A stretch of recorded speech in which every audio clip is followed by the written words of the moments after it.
ถ้าจะอยู่ในโลกนี้อย่างมีสุขอย่าประยุกต์สิ่งทั้งผองเป็นของฉันมันจะสุมเผากบาลท่านเป็นควันต้องปล่อยมันเป็นของมัน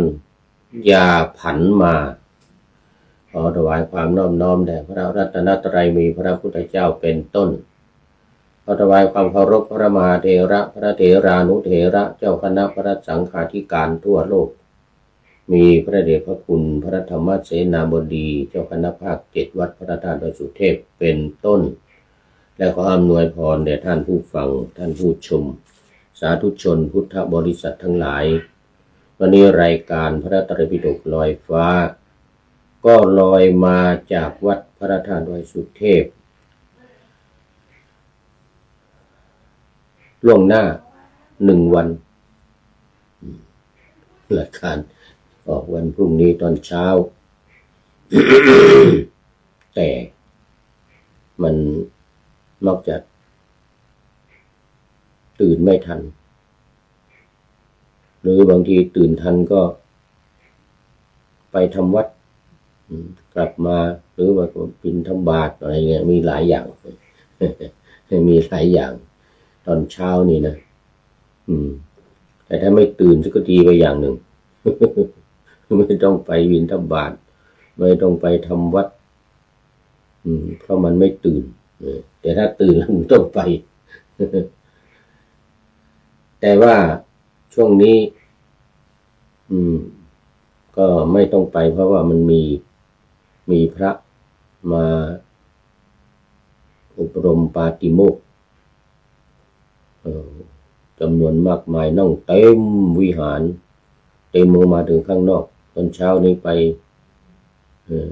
ทำวัดต้องไปเอาเก้าอี้มานั่งข้างนอก ก็ท่านก็ไม่ต้องไปแล้วบางทีมันก็ไม่ตื่นไม่ตื่นก็ไม่ได้ไปปลุกนาฬิกาก็ไม่ดีมันไล่ให้ตื่นหลับไม่สนิทบางทีเราเข้านอนแล้วมันยังไม่หลับมันไปหลับเอาตอนใกล้จะปลุกนาฬิกาจะปลุกแล้ว ตื่นมาก็งัวเงียหลับไม่เต็มที่หลับไม่เต็มอิ่มหลับไม่อิ่มเลยนะหลับไม่อิ่มไม่ไหวไม่ไหวทำงานไม่ไหวไปไหนไม่ออกไ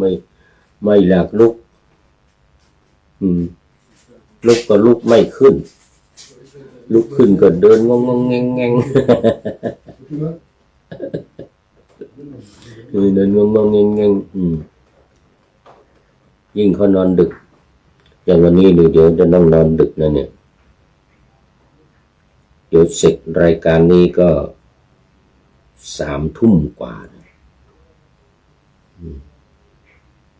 3 ทุ่มกว่าจกแจ๊กนั่นนี่กว่าจะหลับกว่าจะเข้านอนก็เที่ยงคืนบางทีก็จะหลับไปก็ตี 1 ตี 2อย่างเงี้ยเราปลุกนาฬิกาตี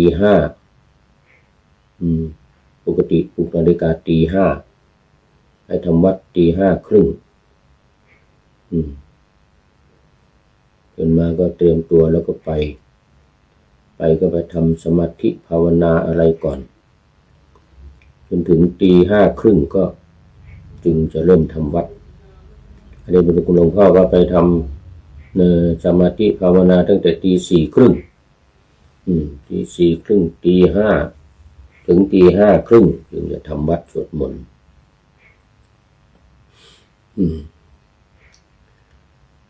แต่ถ้าปล่อยให้ตื่นเองนี่มันหลับสนิทดี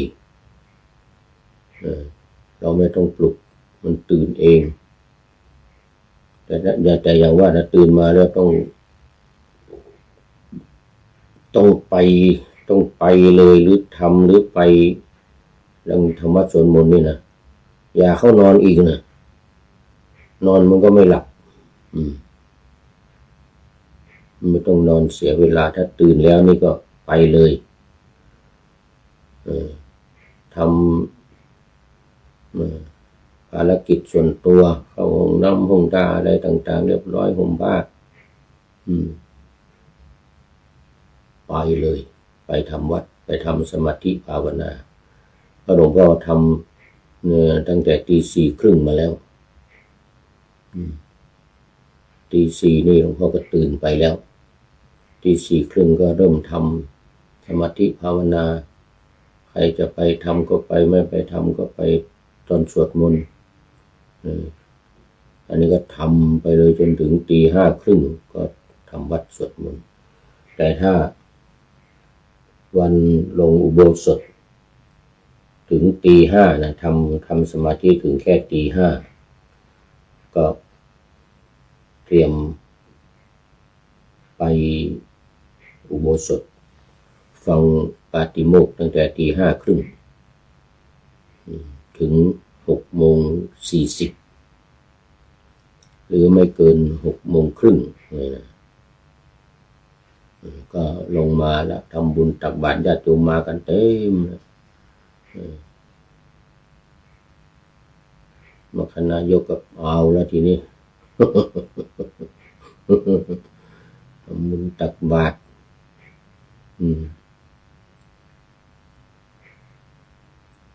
ทำวัดรู้สึกว่าจะไม่ทำแล้วไม่ทำวัดทำนิดหน่อยโยโสอะไรสุปาคโตสุปฏิปันโนอะไรนิดหน่อยแล้วก็ไปฟังปาติโมกข์อะไร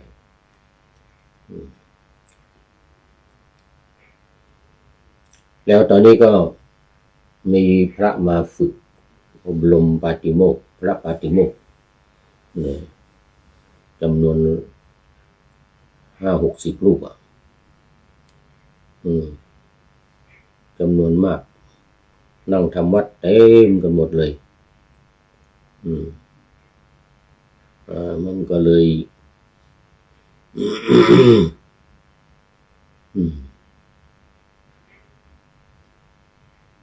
ไม่มีที่นั่งนู่นมันก็นั่งลานพระธาตุนู่น นั่นก็เอี้ยวไปตั้งข้างนอก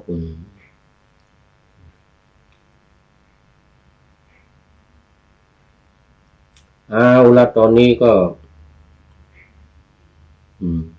พูดให้ผีฟัง เพราะว่าFC ทั้งหลายก็เมื่อกี้นี่ก็นึกว่าไม่มีอยู่ 7-8 คนมี FC อยู่ 7-8 คนนี่ขยับละขยับละจะมาละ โอ้อาจารย์ไพศาลศรีวิชัยก็มารายการเมื่อกี้นี่นะมี FC เก่าแก่ๆมาFC ประจ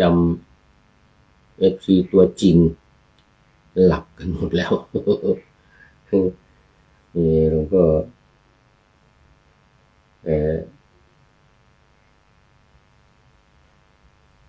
นิติยานนท์จากนครสวรรค์มายังไม่นอนกิตติพงษ์มณีชัยก็ยังไม่นอนตอนนี้ถ้าจะม้อยไปแล้ว จะม้อยไปแล้วมาปฐมวรรคจบไปเริ่มทุติยวรรคเมื่อวานนี้เอตทัคคะนะเอตทัคคะที่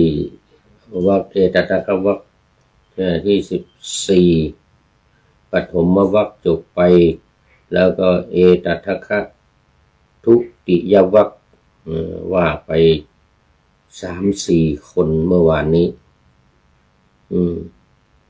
โอ้เยอะนี่ว่าไป10จุลปันถกมหาปันถกสุภูติแล้วก็สุภูตินี่2เลิศจุลปันถกนี่2เลิศความจริงนะอยู่ในวรรคแรกนู่น1ก็มาในวรรค2นี่อีกสุภูติ2วรรค2เลิศเลวัตตขาทิวรนิยะกังขาเรวัตตะโสนะโกริวิสะโสนะกุติกันนะศิวลี เลิศกว่าภิกษุทั้งหลายโอ้ศิวลีนี่เมื่อคืนนี้พูดถึงศิวลีนานไปหน่อยเป็น30 ชั่วโมง30 นาที เอาวันนี้มาต่อข้อที่108นะรูปที่11วักกะลิพระวักกะลิโอ้นี่คุ้นได้ยินว่าวักกะลินี่ดูจะคุ้นที่รักความสวยความงามวักกะลินี่นะหลงรักพระพุทธเจ้าหลงรักอะไรรูปสวยพุทธเจ้านี่รูปหล่อนะรูปสวยเป็นแล้วก็ผิวสีเหมือนทองคำพระวักกะลินี่หลงรักพระพุทธเจ้าเลยเข้ามาบวชแล้วไม่ทำอะไรไม่ศึกษาโรงเรียนไม่ปฏิบัติอะไรเที่ยวไปเดินมองพระพุทธเจ้าพระพุทธเจ้าเสด็จไปไหนก็ตามไปมอง หลงรักในรูปหล่อสงสัยถ้าจะเป็นกระเทยนิสัยถ้าจะเป็นอย่างนั้นชอบผู้ชายชอบคนรูปหล่อพระพุทธเจ้านี่รูปหล่อเนี่ยท่านวักกะลินี่ก็เข้ามาก็ไม่ทำอะไรพระพุทธเจ้าอยู่ที่ไหนก็เที่ยวมองไปแอบมองบางทีไม่มองตรงๆก็ไปแอบอยู่ข้างๆมองความหล่อของพระพุทธเจ้าอยากจะได้หล่อเหลือเกินพระพุทธเจ้านี่หล่อรูปหล่อมากนี่นะวักกะลินี่นะจนกระทั่งพระพุทธเจ้าก็ไม่ทำอะไรปล่อยให้มองไปรู้อยู่แต่ก็รอให้อุปนิสัยหรือบุญญาบารมีที่สร้างสมมามันแก่กล้าจึงแสดงธรรมให้ฟังสมัยแรกๆใหม่ๆไม่สนใจทำท่าไม่สนใจ ทำท่าไม่สนใจอย่างนั้นน่ะปล่อยให้มันมองไปบวชเสร็จแล้วไม่ทำอะไรช่างหัวมันยังไม่ถึงเวลามันยังปฏิบัติบารมียังไม่ถึงไม่แก่กล้าทุลีในตายังมากอยู่ตอนนี้ขอต้อนรับท่านอาจารย์วิษณุเมื่อกี้กำลังพูดถึงอยู่นิติยานนท์จากหนองปริงอำเภอเมืองจังหวัดนครสวรรค์วันหลังจะต้องไปแวะเยี่ยมท่านอาจารย์ละผ่านนครสวรรค์ต้องลงรถไฟต้องซื้อตั๋วรถไฟถึงนครสวรรค์ถึงนครสวรรค์ลงแวะเยี่ยมวัดสุบรรณารามตำบลหนองปริงอำเภอเมืองนี่ไม่ไกลจากสถานีรถไฟไม่ไกลจากสถานีรถไฟไปแวะเยี่ยมวัดอาจารย์วิษณุ2-3 วันมานี้ก็ไปสลายร่างอาจารย์มหาวิษณุมาคนหนึ่งละชื่อวิษณุเหมือนกันนี่วัดเจ็ดลินจังหวัดเชียงใหม่นี่นำไปประชุมเพลิงนู่นวัดดอยสะพันยู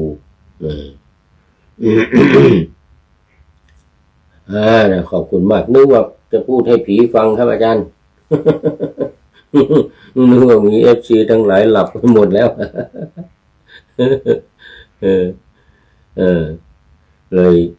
เลยว่าพระไตรปิฎกไปแล้วข้อคือท่านวักกะลิเลิศกว่าภิกษุทั้งหลายของเราผู้หลุดพ้นด้วยศรัทธาทุติยวรรคจบจบที่ลูกที่11นี่แหละนี่ หลุดพ้นด้วยศรัทธาคือมีศรัทธามีความเลื่อมใสในพระพุทธเจ้ามากศรัทธามากแล้วก็ไม่มีปัญญาทีนี้ ก็มองอยู่อย่างนั้นน่ะพุทธเจ้าไปที่ไหนก็ตามไปโอ้มีศรัทธาเลื่อมใสในพุทธเจ้ามากรักพระพุทธเจ้ามากจนพระพุทธเจ้าอย่างว่ารอโอกาสรอเวลาให้บารมีแก่กล้าเหมือนจุลปันถกรอจนกว่าจุลปันถกจะไปโดดหน้าผานะตรวจเข้ามาในข่ายคือยานเลยเนี่ยวักกะลินี่ก็เหมือนกันรอเมื่อไหร่จะเข้ามาในข่ายเข้ามาในยานของพุทธองค์เนี่ยนะ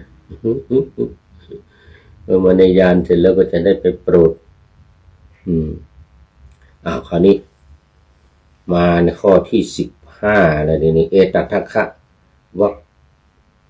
วรรคเดียวกันในเอตัทวรรคที่14เหมือนเดิมยังไม่ถึง15แต่เป็นวรรคที่3ตัตติยวรรคเมื่อกี้วรรคกะลิจบไปวรรคกะลิอยู่ในวรรคที่2ทุติยวรรคอันนี้ตัตติยวรรคที่3นี่ก็ข้อ209เป็นต้นไปโอ้เมื่อวานนี้เหลือองค์เดียวหมดเวลาเมื่อวานนี้หมดเวลามัวคุย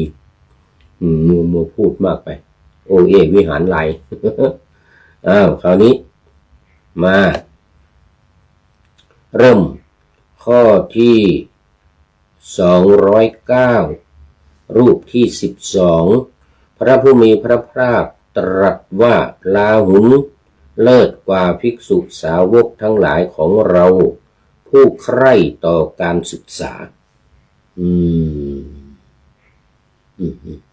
แล้วลาหุนนี่แต่คนจริงเก่งเรื่องวินัยนะเป็นผู้ช่วย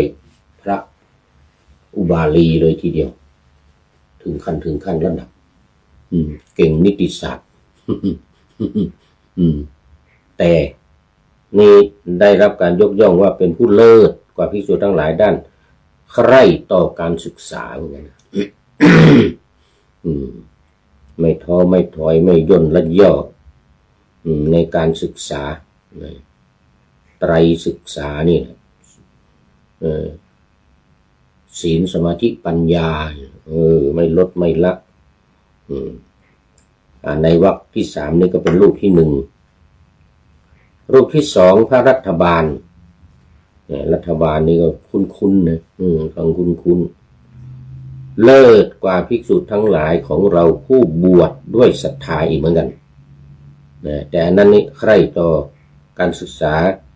ส่วนวักกะลินั่นมีศรัทธาเจาะจงในพระพุทธเจ้าเจาะจงผู้จัดแต่อันนี้เลิศด้วยเป็นผู้บวชด้วยศรัทธาไม่ใช่บวชเพื่อนั่นเพื่อนี่เพื่ออยากจะได้โน่นอยากจะได้นี่ไม่ใช่งั้นนะแต่บวชด้วยความศรัทธาเพราะว่าคนบวชมันมีอยู่หลายประเภทเหมือนที่เขาพูดเล่นกันหรือเปล่าไม่รู้นะบวชหนีสงสารบวชพลานข้าวสุกบวชสนุกตามเพื่อนอาจจะว่าเล่นกันนะเนาะสนุกตามเพื่อนไปอย่างนั้นนะบวชหนีสงสารอันนี้เอาจริงนะนี่เอาจริงบวชหนีสงสารจะพ้นจากวัฏฏะทุกข์ในโลกนี้ไปท่านอาจารย์วิษณุ บวชหนีสงสารบวชพลานเข้าสุขว่ะ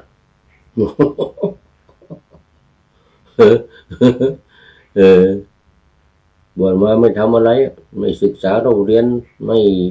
ปฏิบัติอะไรกินข้าวสุกทางภาคเหนือนี่เขาเรียกว่ากินข้าวสุกเสียข้าวสารถ้าไม่มีข้าวสารก็ไม่มีข้าวสุกใช่ไหมก็เวลากินข้าวสุกก็เสียข้าวสารเนี่ยแต่ไม่ทำอะไรมีแต่กินอย่างเดียวพระรัฐบาลนี่ไม่อย่างนั้นบวชด้วยศรัทธา211กุณฑทานะคุณกุณฑทานะเลิศกว่าภิกษุทั้งหลายของเราผู้จับสลากได้ก่อนอันนี้ก็มี จับทีไรได้ก่อนทุกที บุญญาบารมีสร้างมาเขาเรียกปุเพกตปุญญาตานี่นะจับสลากเมื่อไหร่นี่ได้ก่อนเพื่อน อืมอืมได้หนึ่งอย่างเงี้ยนะจับสลากได้ก่อนเพื่อน212วังคีสะนี่ก็คุณเหมือนกันวังคีสะเคาะที่เคาะกระโดดป๊อกป๊อกป๊อกป๊อกรู้ว่าคนนี้ไปเกิดที่โน่นไปเกิดที่นี่แต่ไม่รู้ว่ากระดูกกระโหลกของพระอรหันต์ไปเกิดที่ไหนเลยยอมพระพุทธเจ้าว่าเรารู้ว่างั้นนะ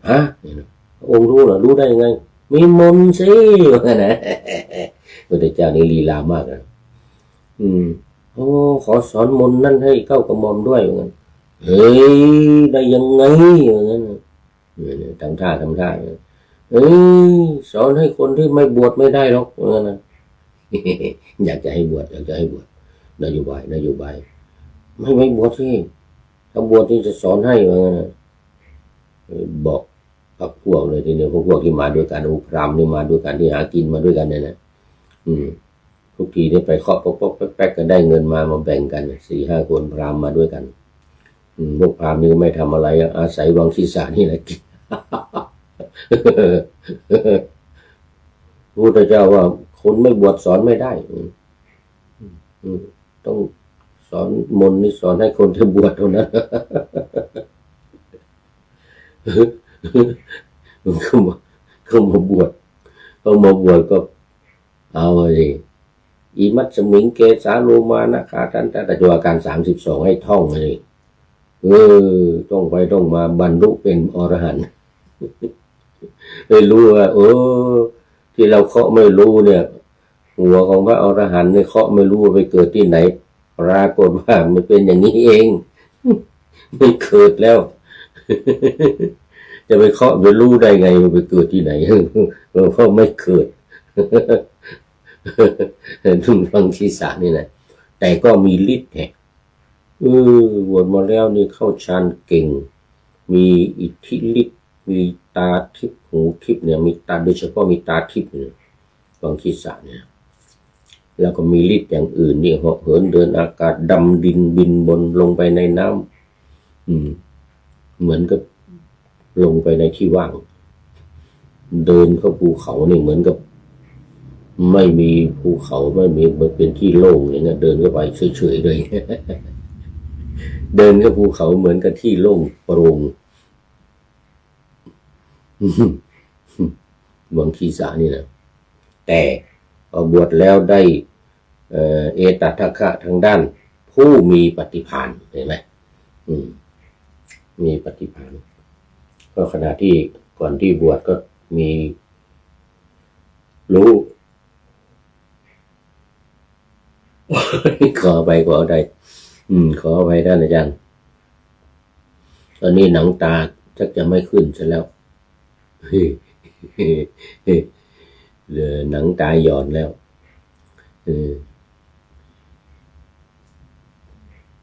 ง่วงอยากจะนอนหลับแล้วด้านปฏิภาณปุ๊บปั๊บตอบปัญหาไวมีใครถามอะไรตอบปุ๊บปั๊บเลยนี่ปฏิภาณดีมากตอนนี้ขอต้อนรับท่านอาจารย์พระครูประหลัดณรงค์ฤทธิ์ทองแมนอุปลักขิโตนี่เป็นนักจัดรายการชื่อดังสถานีวิทยุที่ไหนไม่มีเสียงของท่านอาจารย์ไม่มีในประเทศไทยนี่นะออกไปทุกคนทุกแห่งทีวีอีกดีทีวีในรายการคดีโลกคดีธรรมคดีโลกคดีธรรมแต่เปิดวิทยุช่องไหนก็ได้ยินเสียงอาจารย์คดีโลกคดีธรรมนี่นะกราบสาธุครับนะช่วงนี้มาอยู่ที่สวน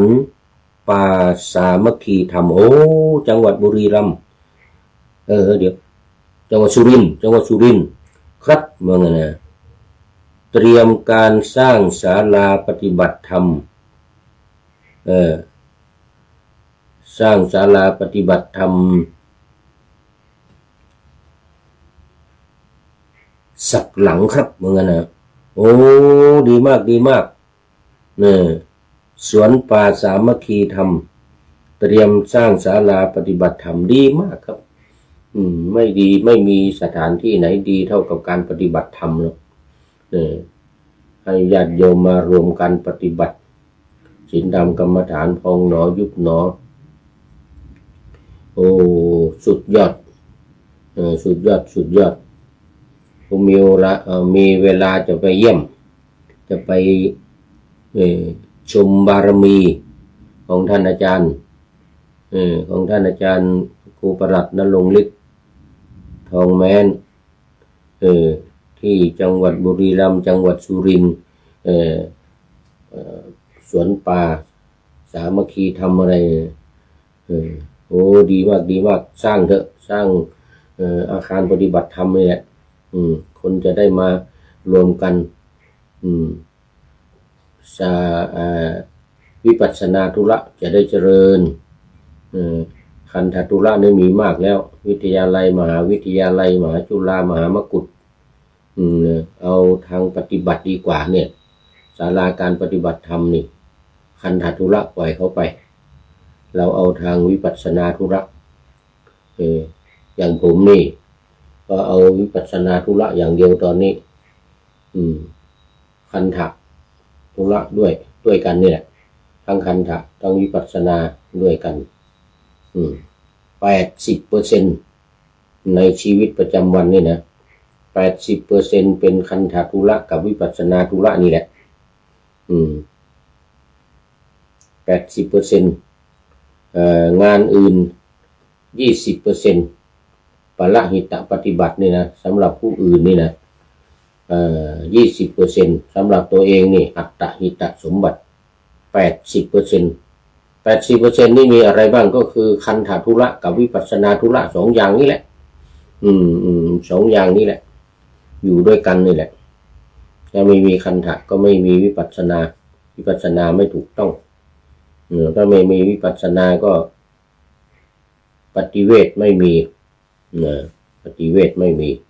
อันศาลาปฏิบัติธรรมเนี่ยสำหรับปวิเวกโดยเฉพาะเลยขอสนับสนุนเป็นอย่างยิ่ง ก็ขอบคุณมากนึกว่าจะพูดให้ผีฟังแล้วคืนเนี่ย ชั่วโมงนี้นะจะพูดให้ผีฟังเลยมาต่อไปวังคีสะจะเรียบร้อยแล้วก็อุปเสนวังคันตบุตรนี่อุปเสนวังคันตบุตรนี่ชื่อยาวไม่ค่อยคุ้นเลิศกว่าภิกษุสาวกทั้งหลายของเราผู้เป็นที่เลื่อมใสของคนโดยรอบนี่รูปที่5นี่นะผู้เป็นที่เลื่อมใสของคนโดยรอบแต่ละคนนี่จะเลื่อมใสท่านหมดไม่มีใครที่จะไม่เลื่อมใสเนี่ยใครมาอยู่ใกล้ใครมาโดยรอบใครอยู่เนี่ยก็มีความเลื่อมใสในท่านเป็นผู้ที่เป็นที่เลื่อมใสผู้เป็นที่เลื่อมใสของคนโดยรอบนี่ก็ท่านพระอุปเสนข้อ214ต่อไป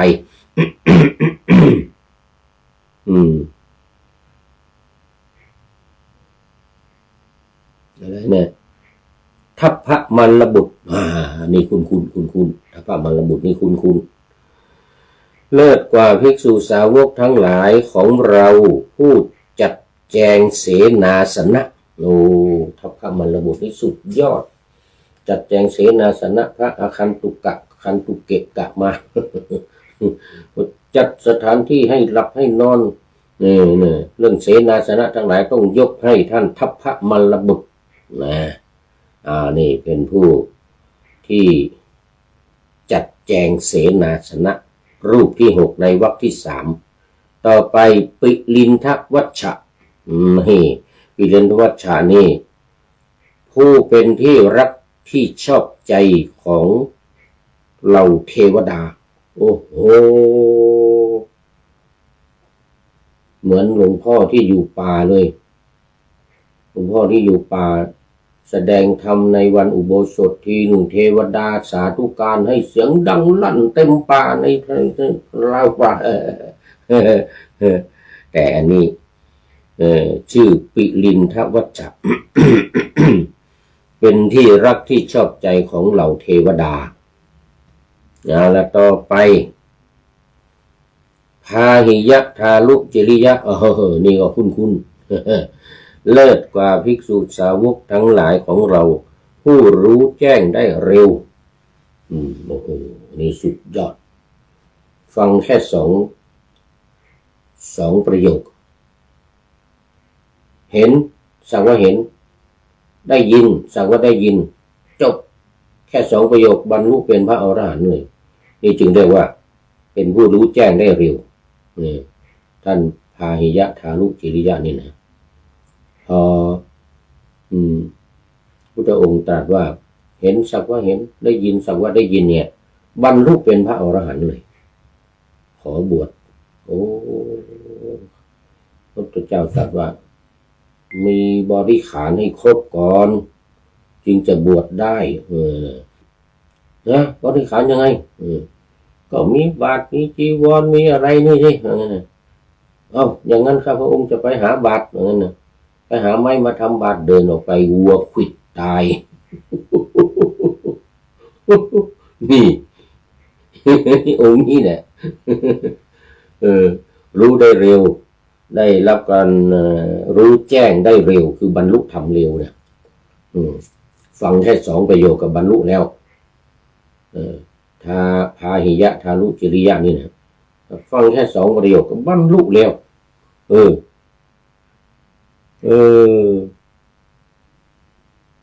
ต่อไป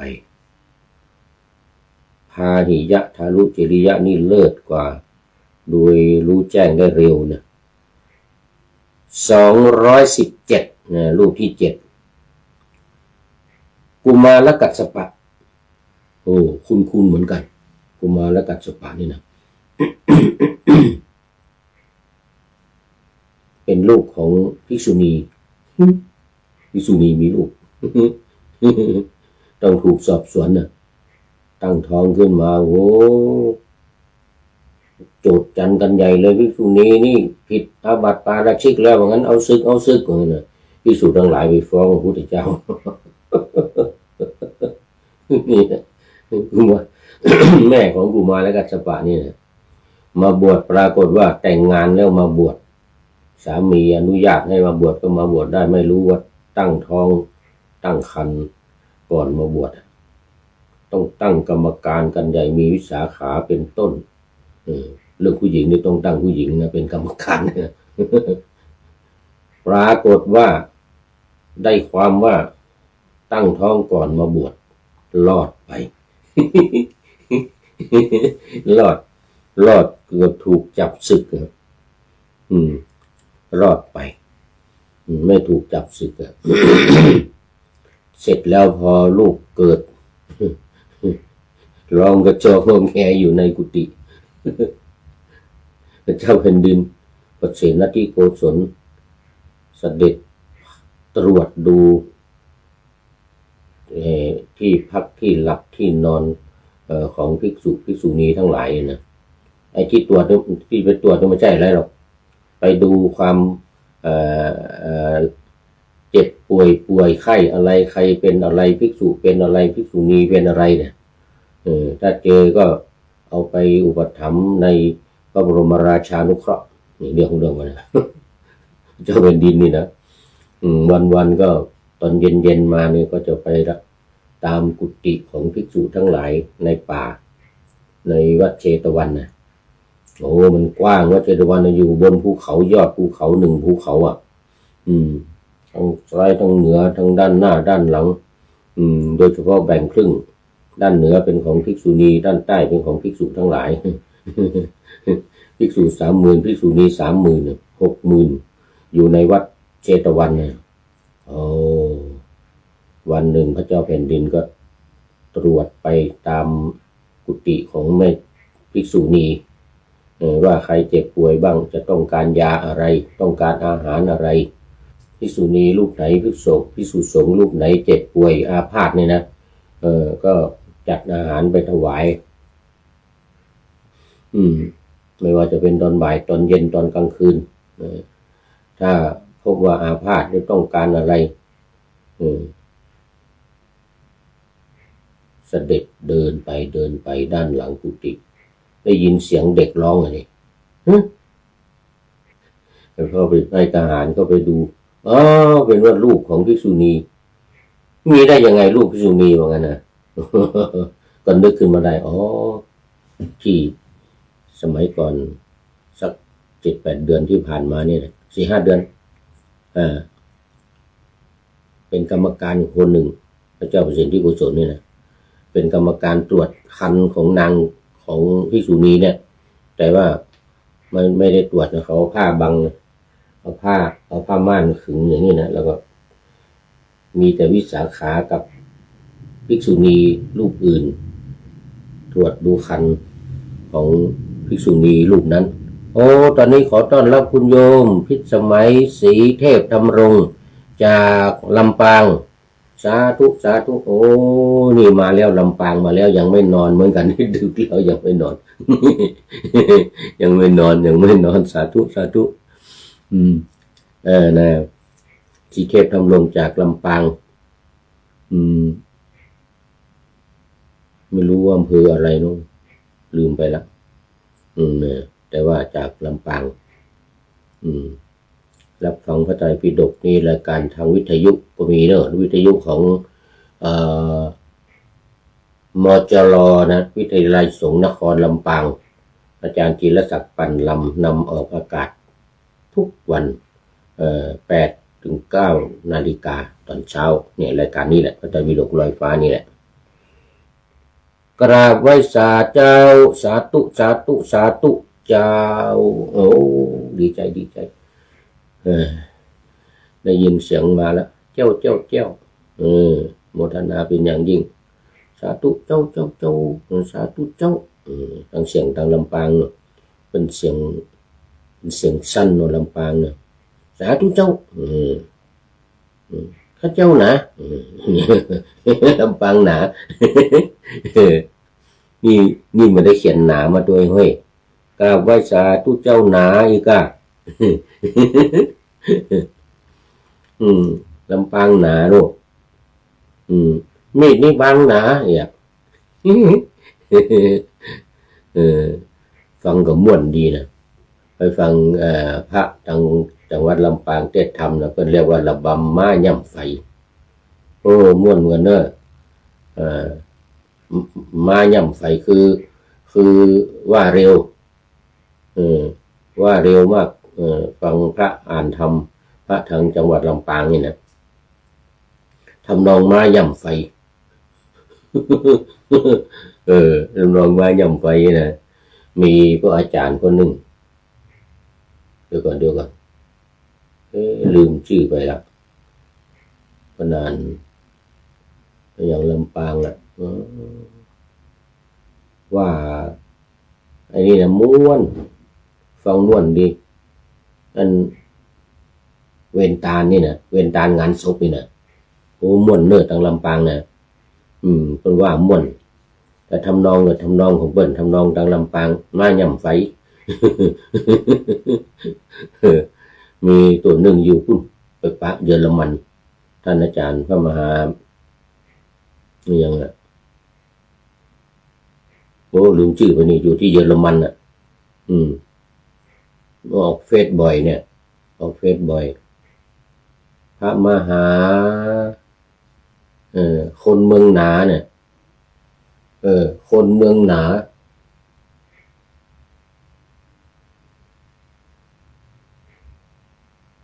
โยมพิสมัยน่าจะรู้จักอยู่ที่เยอรมันนู่นหลายปีมาแล้วปีที่แล้วนี่ไปเจอที่เยอรมันเมื่อตอนสงกรานต์ไปงานสงกรานต์ที่เยอรมันนะที่แฟรงก์เฟิร์ต อืมพระมหาอะไรเนี่ยคนเมืองหนาเนี่ยโอ้ลืมชื่อไปนี่อยู่เยอรมันนู่นแล้วตอนนี้กุมารกัสสปะที่ชื่อว่ากุมารกัสสปะนี่นะพระเจ้าแผ่นดินได้ยินก็ไปถามดูเป็นลูกของภิกษุณีพระเจ้าแผ่นดินก็เลยรับไปเลี้ยงไม่ให้รบกวนภิกษุณีทั้งหลายเสียงร้องเสียงดังก็วิ่งเต้นไปมากำลังน่าจะสักกำลังวิ่งมั้งหรือยังไม่วิ่งเลยร้องไห้ก็เลยเอาไปเลี้ยงเลยชื่อว่ากุมารกัสสปะเพราะว่าพระราชาเอาไปเลี้ยงเอาไปอุปถัมภ์ในพระบรมราชานุเคราะห์เลยตั้งชื่อว่ากุมารกัสสปะเลิศกว่าภิกษุทั้งหลายผู้แสดงธรรมได้วิจิตรนี่ขณะเป็นลูกของภิกษุณีนะเวลาเป็นราชกุมารเนี่ยก็พอเอาไปเลี้ยงก็เป็นลูกของพระเจ้าแผ่นดินใช่ไหมไปเล่นกับเด็กทั้งหลายก็พากันล้อว่าลูกไม่มีแม่ลูกไม่มีแม่ก็เข้าไปถามพระราชาเนี่ยพระเจ้าประสิทธิโกศลนะขอพระราชาบอกแม่ของผมให้หน่อยงั้นใครเป็นแม่ของผมเฮือนนะเนี่ยพวกเด็กๆทั้งหลายมันล้อผมว่าไม่มีแม่ว่างั้นนะเด็กคนกำพร้าคนไม่มีแม่ว่างั้นนะแม่ของผมเป็นใครว่างั้นนะพระราชาก็บอกว่านี่แม่ของคุณก็ไปดูในโรงอาหารเนี่ยแม่นมทั้งหลายเนี่ยแม่นมนี่แหละเป็นแม่ของหนูว่างั้นนะอะไรว่างั้นนะแม่ของผมเนี่ยคนอื่นเขามีแม่คนเดียวอันนี้แม่นมมีเป็น10ไม่ถูกแล้วว่างั้นนะขอพระองค์บอกทรงบอกแม่ของฉันมาเถิดว่างั้นนะต้องมีคนเดียวไม่ใช่มีหลายคนอย่างนี้ว่างั้นเห็นแม่คนอื่นก็มีคนเดียวกันนั่นนะแม่ของผมทำไมมีหลายคนเลยอย่าดูสนุกกุมารกัสสปะนี่นะพระราชาก็โกหกไม่ได้แล้วทีเนี้ยจำเป็นต้องบอกจริงแม่ของหนูก็เป็นภิกษุณีอยู่ในวัดโน้นว่างั้นนะเป็นภิกษุณีอยู่ในวัดโน้นอย่าไปรบกวนนะว่านะอย่าไปรบกวนแม่นะเป็นภิกษุณีอยู่นู่นว่างั้นนะก็ไม่ไปพอ7 ขวบก็ขอบวชเองนะกัสสปะนี่นะแล้วกุมารกัสสปะนี่นะก็ได้7 ขวบก็ขอบวชกำลังโปรงผมเสร็จบรรลุเป็นพระอรหันต์เลยนี่กุมารกัสสปะเนี่ยแค่โปรงผมโปรงผมเสร็จเป็นพระอรหันต์เลยโอ้โหวันหนึ่งก็เดินไปบิณฑบาตแม่เห็นสิภิกษุณีรู้แม่เห็นวิ่งเข้าไปหาอันนี้ลูกของเราสมณีเป็นพระอรหันต์เป็นพระอายุ7 ขวบนี่พอบรรลุพอบวชเสร็จก็บรรลุเป็นพระอรหันต์แล้วเนี่ยพระพุทธองค์ก็ให้อุปสมบทเป็นภิกษุเลยแค่7 ขวบเนี่ยเป็นภิกษุเลยก็แม่พอเห็นลูกเดินบิณฑบาตอยู่เข้าไปดึงผ้าจีวร น้ำนมไหลออกไปถูกใส่เท้าของสามเณรพระเถระเป็นพระเถระแล้วเป็นพระแล้วเป็นอรหันต์แล้วบอกลูกว่างั้นลูกของแม่ภิกษุณีแม่ของกุมารกัสสปะเนี่ยนะพอดีก็ บารมีมาถึงแล้วกุมารกัสสปะภิกษุเถระนี่ก็เลยว่าถ้าเราพูดกับแม่ดีๆเนี่ยแม่จะตายแล้วไปตกนรกไม่ได้บรรลุธรรมเหมือนกันนะก็เลยด่าเลยเนี่ยอะไรอย่างนั้นยังไงเนี่ยมา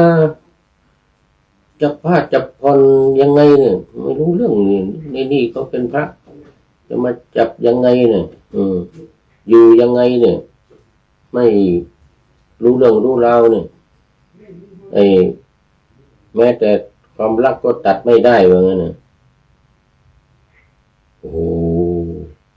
จะมารักลูกรักเลิกอะไรว่างั้นจะมารักลูกรักเลิกอะไรบวชได้กี่ปีแล้วเนี่ยไปอยู่ที่ไหน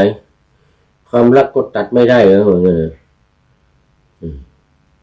แม่ก็มานึกว่าโอ้ลูกของเรานี่หยาบคายจริงๆว่างั้นนะ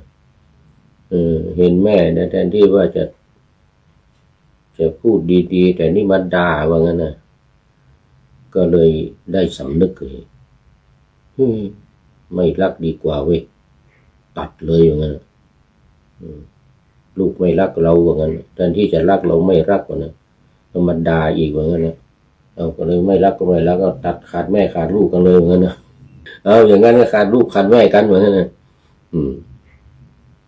บรรลุเป็นอรหันต์ก็อะไรว่าตัดรักได้ตัดรักตัดกิเลสมันก็ว่าตัดกิเลสตัณหาได้นะตัดความรักได้ลูกดาเนี่ยสิเนหาก็ตัดไม่ได้แล้วอย่างเงี้ยก็เลยตัดก็ตัดดูเป็นพระอรหันต์เลยตัดไม่ยึดมั่นถือมั่นไม่ยึดว่าเป็นลูกเป็นแม่กันแล้วตัดขาดขาดลูกขาดแม่กันเลยเหมือนกันนะไม่รักก็ไม่รักตัดขาดกันเลยอย่างนี้เป็นอรหันต์เลยทีนี้นโยบายนโยบายของกุมารกัสสปะลูกได้ช่วยแม่แล้วถ้าพูดดีนี่แม่จะไปตกนรกเหมือนกันนะจะไม่ได้บรรลุอรหันต์จะไปตกนรกลองพูดไม่ดีอยู่นะพูดไม่ดีกับเป็นดีฮะทำให้แม่ตัดได้ตัดสายใยแห่งความรักได้นะเป็นพระอรหันต์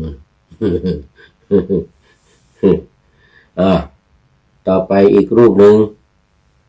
พระมหาโกฏิตะโกฏิตะนี่คุณเนี่ยมักจะไปกับท่านพระสารีบุตรนะโกฏิตะนี่นะภิกษุสาวกทั้งหลายของเราเลิศกว่าภิกษุสาวกทั้งหลายของเราผู้บรรลุปฏิสัมภิทานี่เมื่อกี้กุมารกัสสปะนั้นแสดงธรรมได้วิจิตรพิสดารนะวิจิตรแสดงธรรมแม่ให้แม่ฟังเงินด่าแม่นี่โกฏิตะนี่บรรลุปฏิสัมภิทาตติยวรรคที่3นี่ก็จบพอดีบรรลุปฏิสัมภิทาเลยปฏิสัมภิทานี่ก็มีการฤทธิ์มีฤทธิ์มีเดชแสดงฤทธิ์ได้นะปฏิสัมภิทา4นี่นะ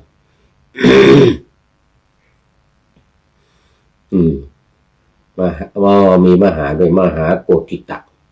เลิศกว่าสาวกทั้งหลายของเราผู้บรรลุปฏิสัมภิทา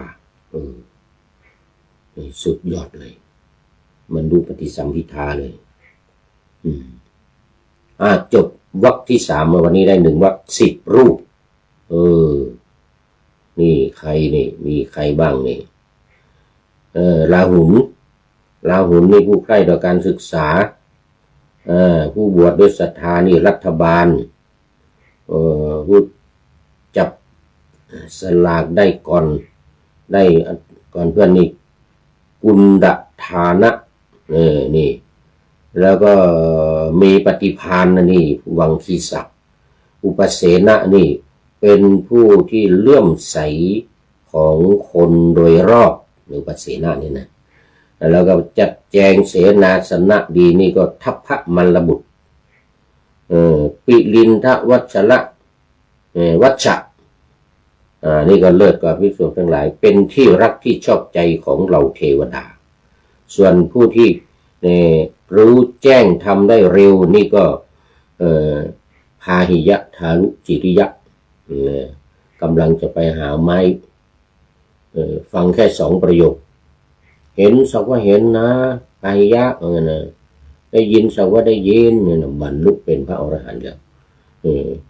เร็วที่สุดกว่าเพื่อนกว่าใครฟังแค่2 ประโยคจะไปหาไม้มาทำบาตรวัววิ่งมาไม่สนใจเรื่องเพราะว่าเป็นอรหันต์เดียวไม่สนใจเรื่องชีวิตเรื่องความตายวัวขวิดตายนะ เวรกรรมมาแค่นั้นเป็นกรรมเก่านะกรรมเก่ามาตามทันวัวขวิดตายแต่เป็นอรหันต์แล้วตายก็ไม่สนใจแล้วเป็นผู้บรรลุได้เร็วนะแจ้งเร็วแต่แสดงธรรมได้วิจิตรนี่ก็คือกุมารกัสสปะนี่แหละและมหาโกฏิตะบรรลุปฏิสัมภิทาวันนี้10 รูปนะเอาไว้แค่นี้ก่อนจตุถะปัญจกะอะไรก็ว่าในวันต่อไปวันนี้หมดเวลาแล้ว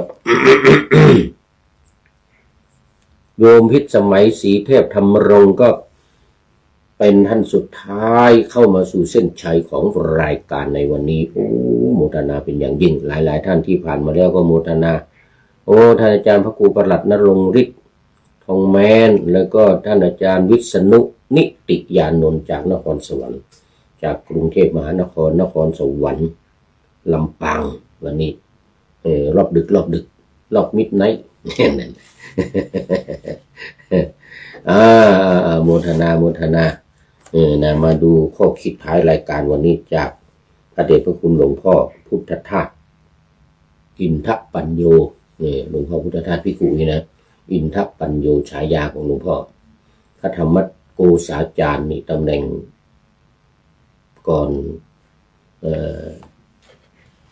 มรณภาพหลวงพ่อพุทธทาสให้ข้อคิดไว้ว่าถ้าจะอยู่ในโลกนี้อย่างมีสุขอย่าประยุกต์สิ่งทั้งผองเป็นของฉันมันจะสุมเผากบาลท่านเป็นควันต้องปล่อยมันเป็นมันอย่าผันมา นี่หลวงพ่อพุทธทาสนี่จะหนักในเรื่องนี้ ตัวกูของกู หลวงพ่อพุทธทาสนะไม่ยึดมั่นถือมั่นไม่ยึดติดในตัวกูของกูนี่แหละนี่นะอิทัปปัจจยตาอย่างนี้ปฏิจจสมุปบาทอย่างนี้ตัทธตาอย่างนี้อวิตัทตาอย่างนี้ หลวงพ่อพุทธทาสนี่นะสุดยอดเลยเป็นนักปราชญ์ของโลกพุทธทาสนักปราชญ์ของโลกกราบขอบพระคุณพระเดชพระคุณหลวงพ่อพุทธทาสหรือว่าธรรมโกษาจารย์ตำแหน่งสุดท้ายก่อนมรณภาพไว้ณที่นี้เป็นอย่างยิ่งขอนำพระไตรปิฎกลอยฟ้าไปจากผู้ฟังทั้งหลายในโลกล่าวันต่อไปจะได้จรย้อนกลับมาสู่สถานีใหม่ให้ท่านฟังอย่าลืมเปิดวิทยุหรือเครื่องรับโทรศัพท์โมบายคอมพิวเตอร์ผัง YouTube เฟซเพจไลน์ให้ดังๆเพื่อชมฟังรายการวันต่อไปขอทุกท่านมีความสุขทุกคืนวันนำธรรมะประกอบการงานทั้งหลายเช่นขยันทำงานทางวาจากายใจขวนขวายกิจการงานนานาบำเพ็ญสาธารณประโยชน์เว้นสิ่งที่มีโทษโหดเยี่ยงสาประกอบแต่กรรมดีมีราคาแสวงหาเงินทองครองใจคนเสียสละพละทรัพย์นับมากน้อยไม่ให้ล้านก็ให้ร้อยไม่ด้อยผลเอื้อคนรวยช่วยคนยากฝากคนจนให้ทุกคนเท่ากันมาตรฐานเดียวขอเจริญพร